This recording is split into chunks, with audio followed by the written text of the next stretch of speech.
Na ría de Arousa, os estaleiros que atoiran Rianxo continúan construindo embarcacións de madeira, non só para a navegación tradicional e deportiva, senón tamén para unha actividade industrial tan importante para o territorio e mesmo para a economía de Galicia como é o cultivo do mexillón nas bateas.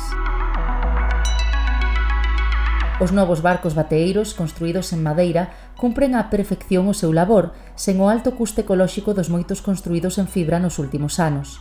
A madeira poderá ser aproveitada de novo. Mais alá do importante sentido patrimonial e cultural que ten de seu, a carpintaría de Ribeira é un claro exemplo de economía circular.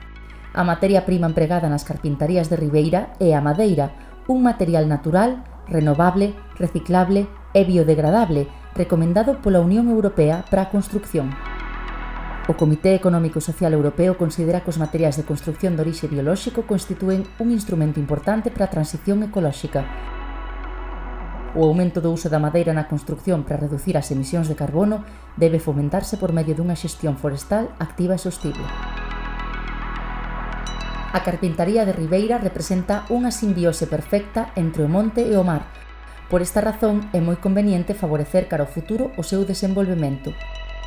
A piques de desaparecer na actualidade, é unha candidata ideal para a estrategia de economía azul ao tratarse dunha industria con residuos cero e con alta capacidade para a remuda xeracional.